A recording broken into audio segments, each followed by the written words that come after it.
In 1935, Labour got 38% of the vote, but they only won 154 seats. They were still over 200 behind their Tory opponents and 10% of the vote, which meant that the national government after 1935 had a majority of over 200 in Parliament. 10 years later, Labour wins a smashing landslide, over 390 MPs and a majority of 146. So we start off first of all with a transformation of the party's fortunes, and then have to consider why a government which is widely seen by political historians as the most successful in the last 100 years or so was not able to sustain its electoral success beyond 1951. In the reissue of his book, The Labour Party in Perspective, the leader of the party, Attlee, presented the policies of his government as a continuity from the 1930s, rather than something which was an outcome of the Second World War. But that war has been widely seen as having led to Labour's triumph in 1945. Once you take that factor away, do we see a return to normal circumstances in which the Tories were dominant as they were in the interwar years?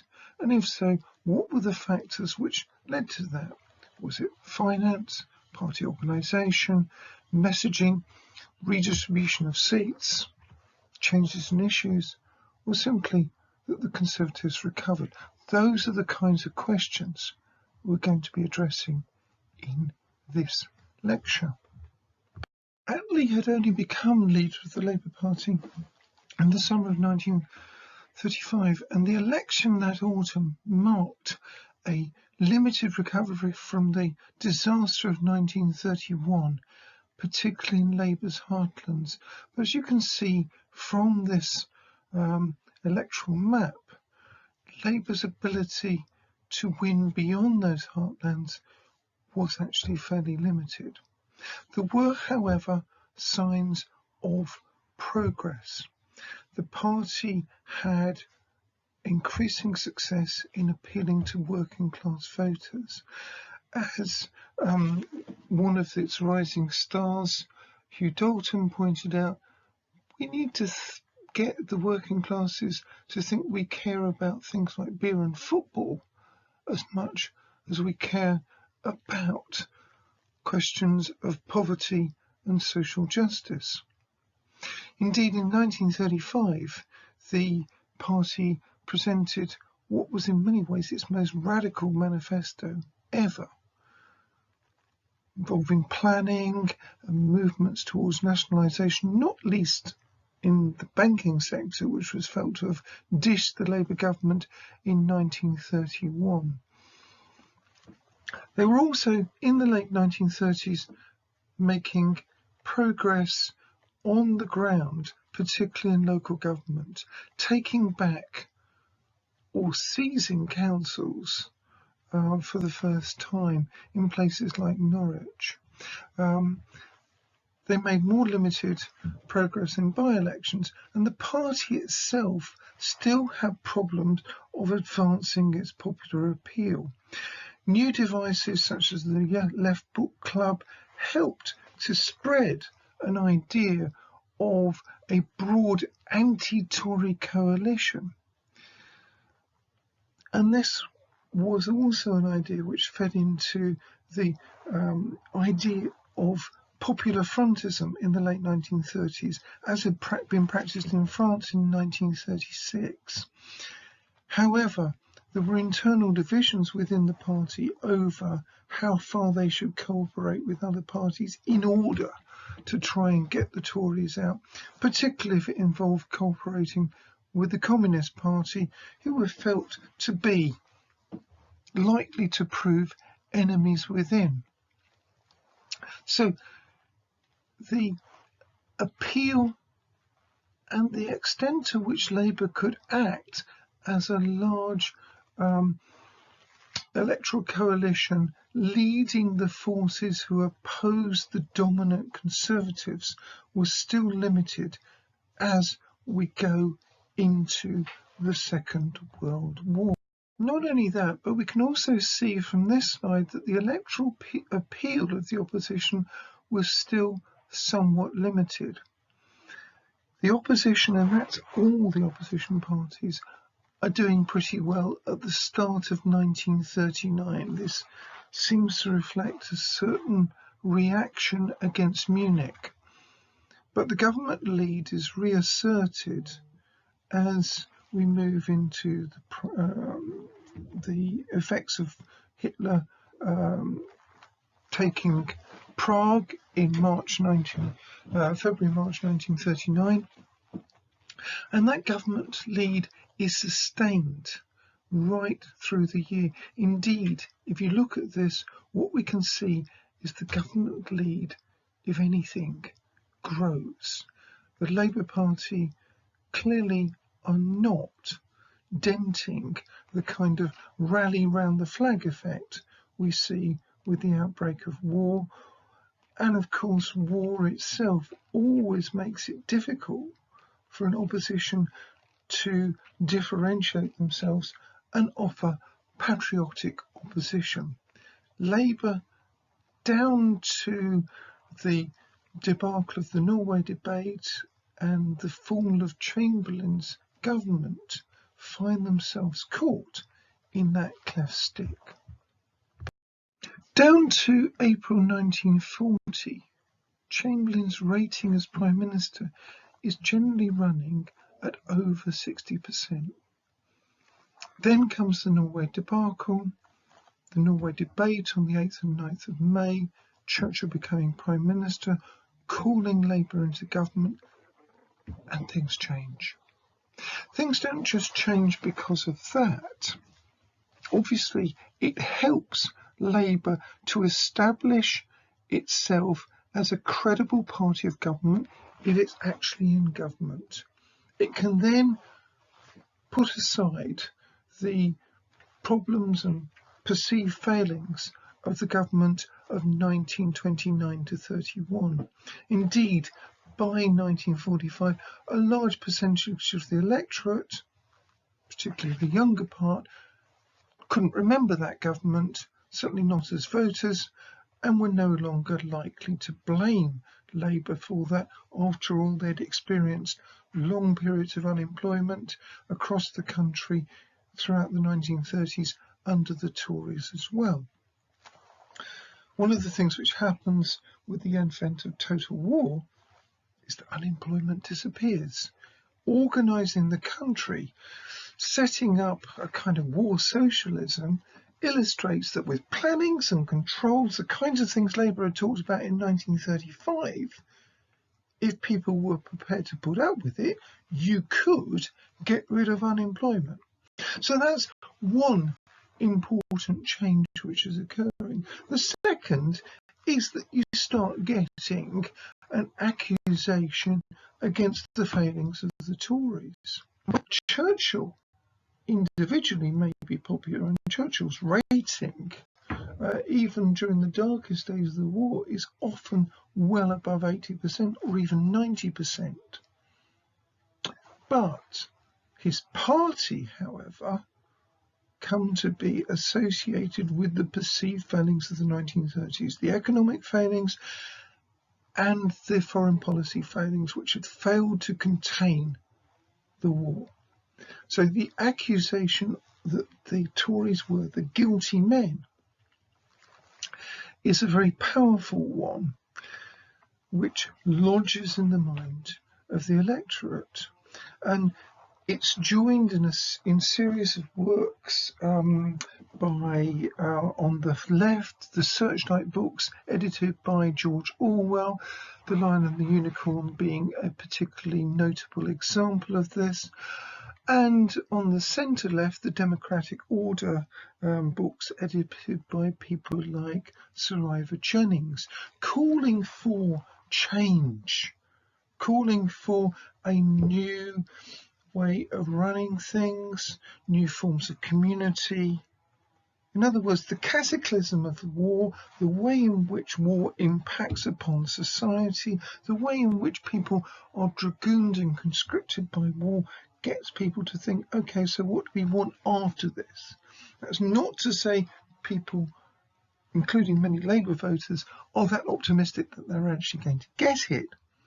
But it does help to create a different mindset. The different mindset, which is reflected both in documentary films of the wartime period, referencing back to the left-wing documentary film movement led by people like John Grierson at the Post Office Film Unit in the 1930s, to feature films such as most notably Powell and Pressburger's film The Life and Death of Colonel Blimp. Colonel Blimp, a buffoonish right-wing figure, socially and politically conservative, created by the left-wing cartoonist Sir David Lowe, who is being lampooned in this film as representing all the failures of social progress, that Britain, social and political progress that Britain in the interwar years represented. Then there's also the Beveridge Report, which comes out in late 1942 at a propitious moment, just around the time of the Second Battle of El Alamein. In other words, at the moment when the war shifts from being defeat after defeat at the hands of the Germans to victory after victory. Beveridge had worked with Churchill back before the First World War. He'd been director of the LSE. He'd been a leading economist at Oxford, where among his research assistants was a young man called Harold Wilson, later to be Labour Prime Minister in the 1960s. And he was called in by the government to look at how they could consolidate a range of social security schemes into one overarching project. Beveridge's report was a bestseller. It was couched in ringing terms of defeating the 5 giants of want, idleness, illness, squalor, and need. And it powerfully spoke to a public mood at a singular moment within the war. Earlier in 1942, when Tobruk falls, there's a lot of disquiet in the country. At this moment, in late 1942, there's relief. People can start thinking about reconstruction after the war, and Beveridge gives them something on which they can latch onto. The final point to make on this slide is that it's also a changing electorate. By 1945, large parts of the electorate have never voted before because they weren't old enough to vote in 1935. Lots of would-be Labour voters didn't vote in 1935 because they weren't enthused to do so. And one of the explanations for what happens in 1945 is quite simply that it's people who did not vote in 1935 for whatever reason turning out and doing so and getting Labour that majority. It's difficult to be able to say when Labour get ahead in terms of the polls, which were not really taken that seriously by the political elites at the time anyway. Not least because in 1940, 1941, they don't tend to ask which party you would vote for, so you have to use proxies, such as the approval rating for the Prime Minister. So you can see Chamberlain's approval rating going negative in May 1940 at exactly the time of the Norway debate.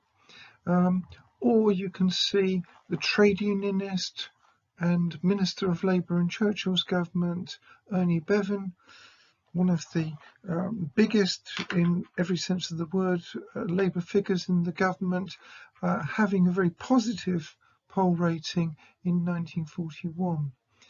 Certainly by 1941-42, the inference is that Labour are ahead. The run of the war may not have impacted upon Churchill's prospects or popularity, but it certainly did on his party.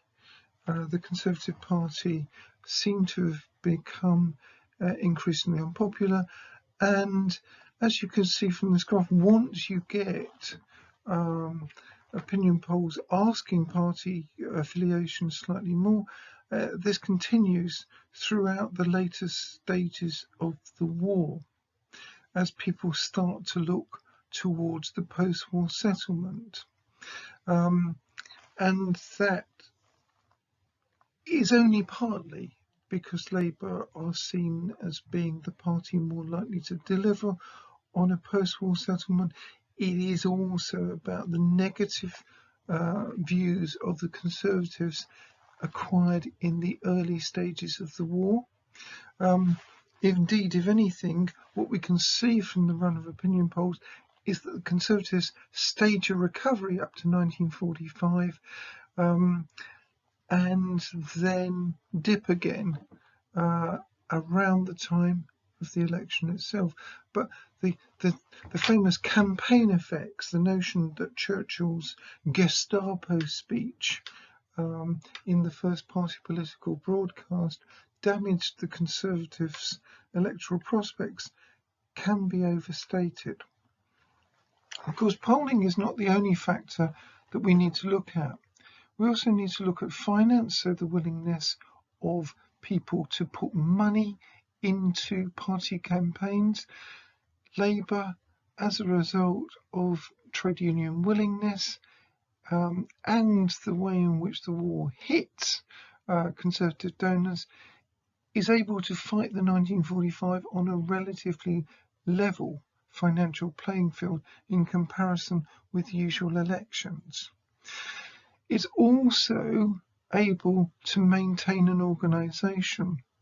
One of the Conservative explanations for their defeat in 1945 was that they'd sent more people to war. Their party agents in the constituencies were busy fighting, whereas trade unionist party agents were still flying the flag for Labour across the country. There may be some elements of truth in that, but there's an awful lot of self-explanation in that as well, and self-expiation. In practice, the organisations were hit fairly equally. Everyone's hit, for instance, by the shortage of newsprint, which means that the election manifestos in 1945 are very short, and everyone is hit by wartime rationing, which again creates more of a level playing field. So the normal advantage the Conservatives have in terms of having cars to take people to the polls doesn't exist in that particular year. The Tories did, however, think they had one card up their sleeve. They thought they were going to have a khaki election. Indeed, Lord Beaverbrook writes to Churchill in 1943, more or less saying that, comparing it with 1900 and 1918. They don't get a khaki election, and the evidence is that the troops vote differentially for Labour, but then so does a large part of the country as well. It's not the troops who who win the election for Labour. It's the unpopularity of the Conservatives early in the war and the way in which Labour becomes a party of government and the beneficiary of their perceived competence, and the way in which, if you want to give an anti-Tory vote, this is the place to put it. During the war, it is of course quite difficult to see that happening because there's a wartime electoral truce. However, you do have proxies for Labour running in various ways. So the former Liberal MP Sir Richard Attlee sets up a Christian Socialist party called the Commonwealth Party. They're not part of the party truce. They run candidates. They take a whole load of seats off the Conservatives, including in some quite surprising rural areas. You also have independent candidates winning, in some cases people who were former Labour MPs, such as W.J. Brown. The result is that the run of by-elections during the war makes it quite clear that the tide was running in the direction of Labour if Churchill and Beaverbrook had been watching. That the dissatisfaction with the Conservatives and the way in which these groups were able to build on the Progressive Alliance by-elections of the late 1930s and win seats off the Tories was an indication of what was to come in 1945. A complicating factor in explaining the 1945 result is the figure of Winston Churchill. He undoubtedly was popular, but he was not his party. Indeed, Churchill's relationship with his party was always, as John Ramsden has pointed out, somewhat arm's length. And he provided little direct leadership or help for the party. He was so busy fighting the war that very little work was done in terms of developing party policy to deal with the post-war situation. And this meant that the government went into the post-war election very much ranged around the person of the Prime Minister. It was a national government which Churchill led into that election. Labour left the coalition about 2 months before the election. Churchill reformed the national government, which had ended with the creation of the coalition, as a caretaker government. He expected to win, but you can see some signs that the Conservatives were not necessarily entirely certain. So the party brand was not used, and indeed to some extent the party brand had not been used for a long time, but national didn't mean that much when national for many people had become the wartime coalition. The Labour Party was as national and patriotic as anything the Conservatives could throw at them. Lots of people with military titles stood as Labour candidates in 1945. There was no way the Tories could try and claim throw a label of unpatriotic at their opponents. Instead, they were still suffering from some of the negative associations they picked up at the end of the 1930s in terms of their association with unemployment and as a result of the guilty men tag at the start of the war. Then, of course, there's the question of who is most likely to energetically pursue reconstruction. Well, Labour did at least talk about this extensively. The Tory manifesto was called Mr. Churchill's Address. And it starts off with foreign policy, and it's warning what a dangerous world we live in and how the problems of the post-war world are going to continue. It's not exactly selling sunlit uplands. Labour, however, has an entirely different and much more positive message. Let us face the future. There's so much more in that manifesto, largely written by Michael Young, about positivity, about the kinds of things which need to be done, and not least important in terms of building a winning electoral coalition. It very much plays upon the idea of all those people, all those progressives, all those ones who identify with trying to change things positively should be voting for Labour. And that helps them to sweep up erstwhile Liberal voters, to get into the fold people who otherwise might have stuck with the Tories, to appeal to parts of the country that they hadn't been able to before.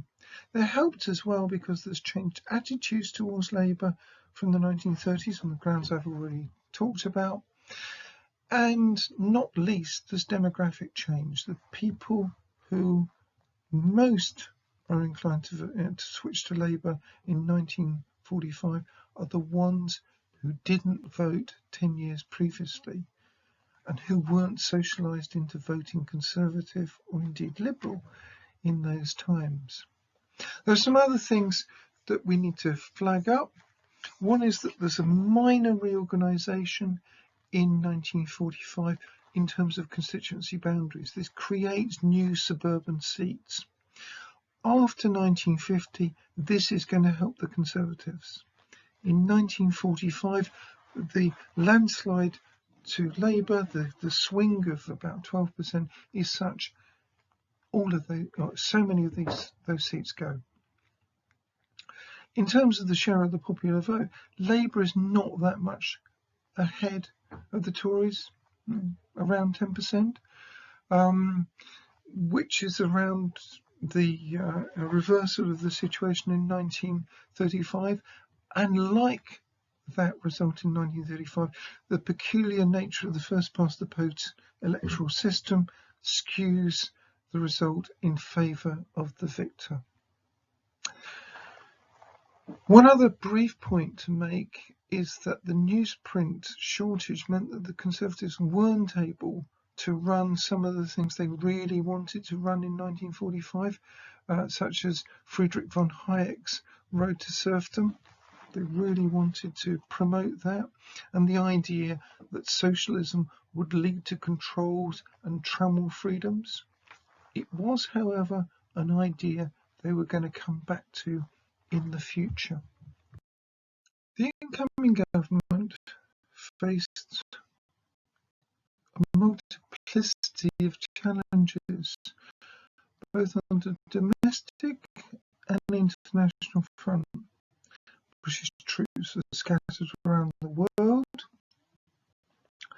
The US rapidly turned off Lend-Lease, and Lord Keynes was sent off to Washington to negotiate an emergency loan, which did not last as long as the new government had hoped.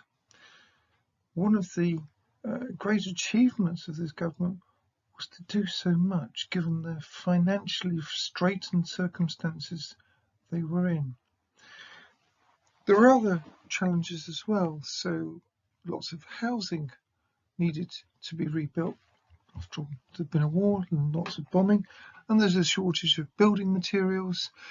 As you can see here, there was a squatting movement promoted by the Communist Party in the late 1940s. The situation then would have been daunting for any government, let alone one which had already lived through 5 exhausting years. One key problem that the Attlee government faced on coming to power was the need for dollars in order to buy American exports. British industry needed to be rebuilt, so they needed machine tools imported, and so in contrast to the consumer-run economy in Britain in recent years, the focus was very much upon production for exports. One of the ironies was that people were not actually that badly off. There was near full employment, apart from in the terrible winter of 1947, and the only time in this period unemployment went over 1 million. Otherwise, people were reasonably financially okay, with the problem that there was nothing to spend money on because the production was largely going for exports. Indeed, overseas problems were to impact upon Britain. For instance, the problems of managing the British zone in Germany led to the imposition of bread rationing between 1946 and 1948, something which hadn't happened during the war itself.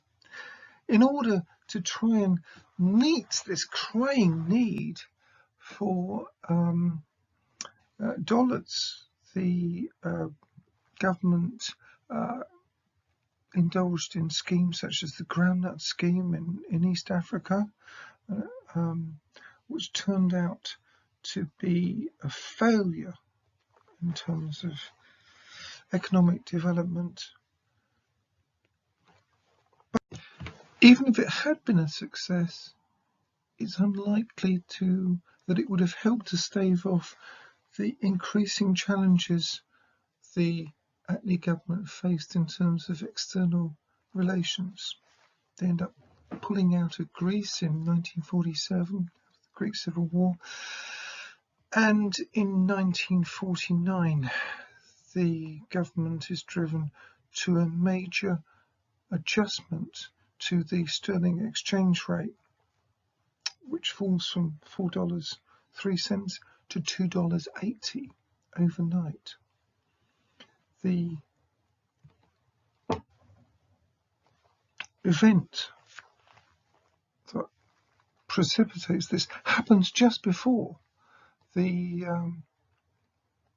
February 1950 general election, and was probably not the best circumstances in which to go into that election.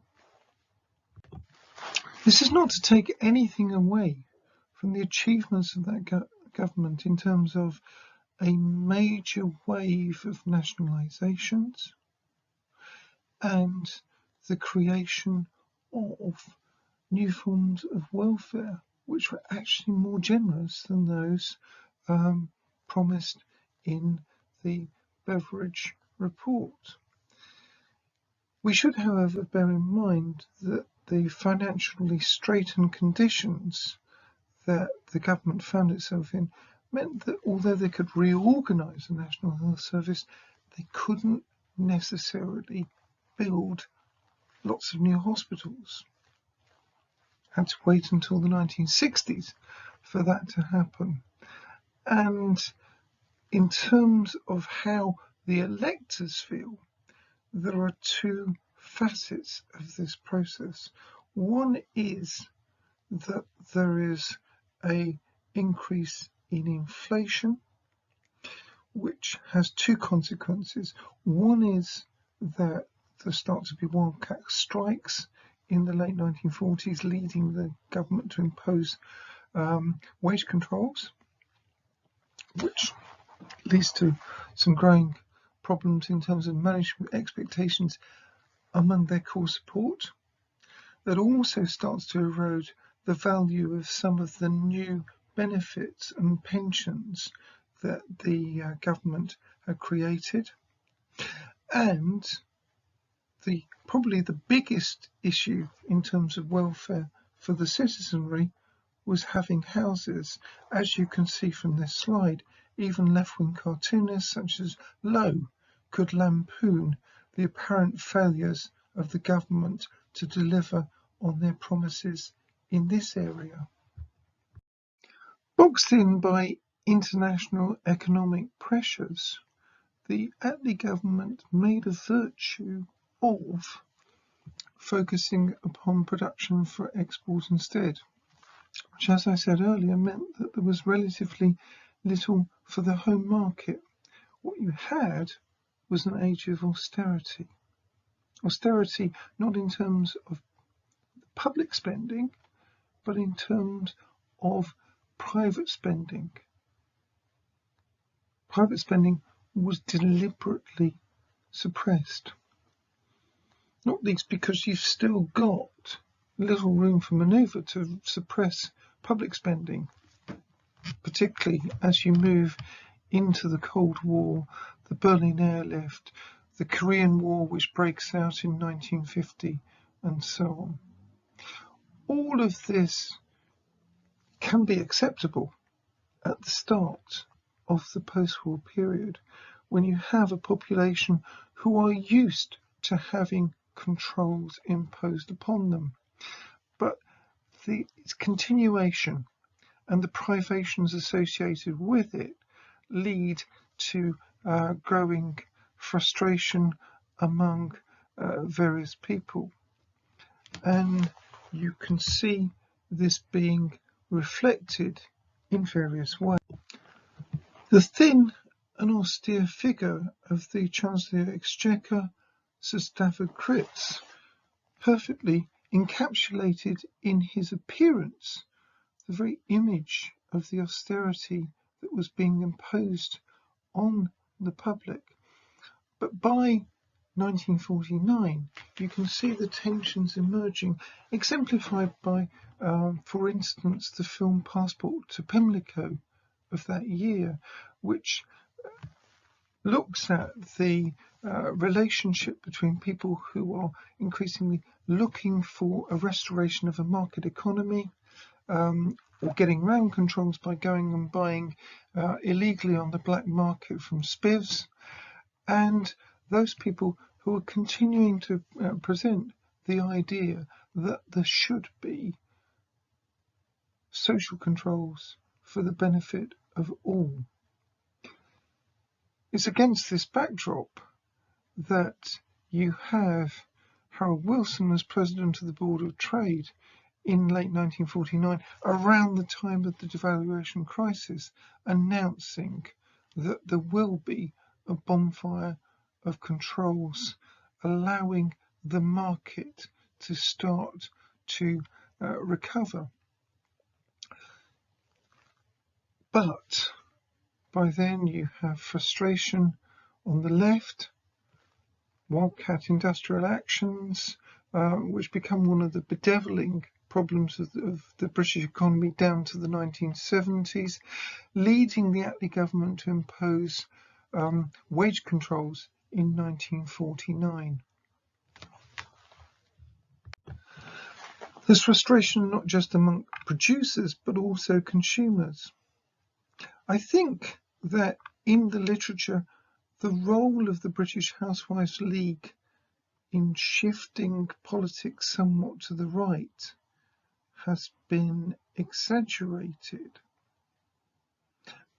But it is nonetheless clear that some of the concerns of consumers are becoming politically important in the late 1940s. So when Winston Churchill said, in the context of the elections of 1950 and 51, give them plenty of red meat, he meant it literally. And it was these consumers, these housewives, that he was particularly appealing to. That's what the cartoon from the 1951 election by Illingworth here is talking about. The cost of meat from Argentina and the need to somehow sort this out for the hard-pressed British consumer. The hard-pressed British consumer is also conveyed in another Conservative supporting cartoon here in terms of the burden of taxes which were felt to be resting upon people. This, alongside the inflation which was eroding wage rates and indeed benefits, was all helping the Conservatives to recover. It's not so much that Labour loses ground. If you look at the elections of 1950-51, it's more that their lead over the Conservatives narrows in what are fiercely fought elections, and these elections mark the high point of two-party politics in this country. The Labour and Conservative parties, between them getting over 95% of the votes on very high turnouts, over 80%. So in part what's happening is people going back to the Conservatives and voting in large numbers for them, particularly among middle class groups, and those new suburban seats created in 1945 swinging to the Tories. There's also a number of other factors which help the Tories in this period. They're able to make it quite clear that they accept a number of the facets of the Labour government. They deliberately talk to this in publications from the revamped Conservative Research Department, such as the Industrial Charter, or the publication between the two elections of Britain Strong and Free. They revamp their language so as to appeal to people. They are able to readopt a patriotic language which differentiates them from Labour in the context of the Cold War, the Abadan crisis, and the supposed humiliation that Britain faced when Iran nationalised its oil industry in 1951, and of course in the outbreak of the Korean War. All of these factors, all of these different, if you like, contingent political issues, help the Conservatives to recover politically at this time. These two cartoons, one from a Conservative and one from a Labour perspective, on the eve of the 1951 election, help to illustrate how these things are panning out. On the one hand, the right-wing cartoonist Michael Cummings is depicting a growing anxiety about rising prices, about inflation, and the perceived failure of Labour to tackle this. And of course, rising prices are in part impacted by the Korean War. And on the other hand, Lowe is conceding, I suspect, that the electorate no longer have the patience that they had in 1945. They don't want to build the foundations of a just, safe, prosperous and democratic socialist future. They want decontrol. They want some kind of shift from the austerity that they have been dealing with over the last few years. This shift can obviously be exaggerated. In 1951, Labour won more of the vote, allowing for unopposed returns for some Conservatives, particularly in Northern Ireland. It probably means that overall the two parties were more or less even Stevens. But because of the way the vote fell, the Conservatives ended up with a narrow majority of 17. Labour, despite all that they'd achieved in office, were out and were not to be back on the Treasury benches for another long 13 years. So why did Labour lose? Well, obviously, a number of the innovations they brought in were popular, but they only can work for them if there is a suspicion that the other side might dismantle them. Also, the biggest issue in terms of welfare in the minds of the electorate was probably housing. And that was what the Conservatives absolutely measured on at the start of the 1950s, promising to build 300,000 houses a year, as indeed they succeeded in doing. Some of the things that Labour had majored on also had limited appeal. So polling in 1945 suggested nationalisation was really only the most important issue for something like 3% of the public. Nationalisation actually was quite unpopular in Scotland in some ways because it saw control of Scottish industries moving south. And there is a surge in nationalist opinion in the late 1940s, which in the end benefits the Conservatives. The only party to have won over 50% of the vote in Scotland in the post-war years was the Conservatives in the early 1950s.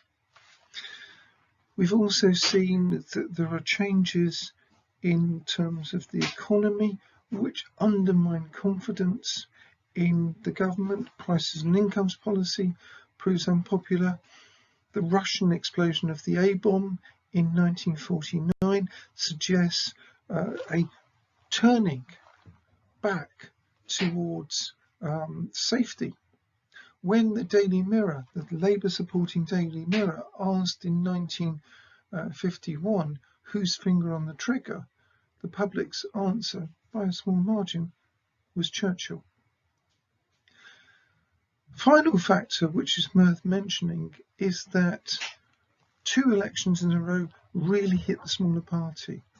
There's a big drop in the number of Liberal candidates in 1951, and many of the 6 Liberal MPs who continue to sit in Parliament are there almost at the behest of the Conservatives, giving them more or less a free run.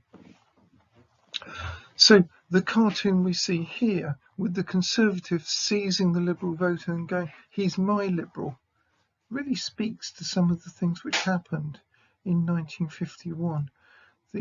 Arguably, Labour in 1945 had created a progressive coalition which reached out to those Liberal voters.